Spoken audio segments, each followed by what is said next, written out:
Hi friends, எல்லாருக்கும் வணக்கம். பனங்கிழங்கு வந்து அவிச்சு சாப்பிட்ருக்கேன், சுட்டு சாப்பிட்ருக்கேன். வேறு எந்த விதமாகவும் நாங்கள் சாப்பிட்டது கிடையாது. ஆனால் இன்றைக்கி புதுசாக ட்ரை பண்ணி பார்க்கலான்னு சொல்லிவிட்டு பனங்கிழங்கு கூட்டு பண்ண போகிறோம். அதாவது துவரம்பருப்பு, கடலப்பருப்பு, பனங்கிழங்கு இது மூணையும் கழுவி வச்சுருக்கிறேன். பனங்கிழங்கு அவிச்சு உடச்சி நார் இல்லாமல் வச்சுருக்கிறேன். அப்புறம் சின்ன வெங்காயம், பச்சை மிளகா, அது கூட மணத்தக்காளி கீரை, தக்காளி இதை மட்டும் போட்டு வேக வச்சு எடுத்துட்டு அதுக்கப்புறமா வந்து இதை வந்து தாளிக்கணும். அதனால் இப்போ வந்து இது எல்லாத்தையும் வேக போட்டுடலாம். குக்கரில் தான் போடுறேங்க. குக்கரில் போடுறோம். ஒரு 4 விசில் வச்சு பார்க்கலாம். இங்கே பாருங்கள், பனங்கிழங்கு, பருப்பு, கீரைலாம் போட்டு கடைஞ்சியாச்சு. இங்கே பாருங்கள், இதெல்லாம் இப்போ நல்லா கடைஞ்சி வச்சுருக்குறோம். குக்கரில் போட்டாலும் அந்த பனங்கிழங்கு வந்து கொஞ்சம் ரஃப்பாக தான் இருக்குது. அது இன்னும் எத்தனை விசில் ஒன்றும் தெரியல. நான் 4 விசில் விட்டோம். இப்போ கீரை, பருப்பு, பனங்கிழங்கு இது எல்லாத்தையும் அவிச்சு கடைஞ்சி வச்சுருக்குறோம். இப்போது ஒரு தாளிப்பு கொடுக்க போகிறோம். இங்கே பாருங்கள், கடாயில் எண்ணெய் ஊற்றியாச்சு.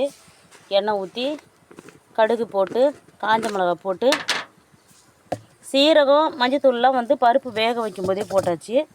இப்போ நம்ம போட தேவையில்ல. ஒரு வேளை தேவைப்பட்டால் நீங்கள் போட்டுக்குங்க. எண்ணெயை ஊற்றி கடுகு போட்டாச்சு. அடுத்தது வரமிளகா போட்டு தாளித்து எடுத்து கொட்ட வேண்டியதான். இதை இன்றைக்கி தான் ட்ரை பண்ணி பார்க்குறோம். அதனால் இது எதோட சாப்பிட்டா நல்லா இருக்குன்னு தெரியல.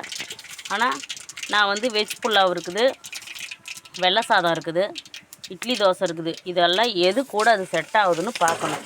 பார்த்து தான் அப்புறம் இது எது கூட செட் ஆகுதுன்னு சொல்ல முடியும். அவ்வளோதான். இப்போ இந்த தாளிப்பை எடுத்து கீரையோடு கொட்டிக்க வேண்டியதான்.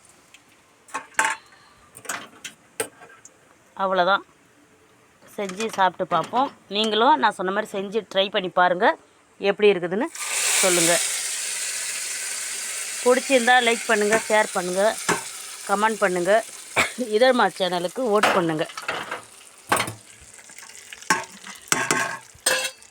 அவ்வளோதாங்க, தாளிப்பு முடிஞ்சிடுச்சு. இப்போ நான் சாப்பிட போகிறேன். வாங்க சாப்பிட்லாம். தேங்க்யூ. இங்கே பாருங்கள், நான் செஞ்ச அந்த பனங்கிழங்கு மணத்தக்காளி கீரை வச்சு கூட்டு செஞ்சோம். இங்கே பாருங்கள், இப்போ அதுதான் ஊற்றி நான் சாப்பிட்றேன். உண்மையிலே சொல்கிறேங்க, சாதத்துக்கும் சரி, இட்லி தோசைக்கும் சரி, செம்மையாக இருக்குதுங்க. வேறு லெவலில் இருக்குதுங்க. ட்ரை பண்ணி பாருங்கள். இதில் நார் சத்து நிறைய இருக்குது.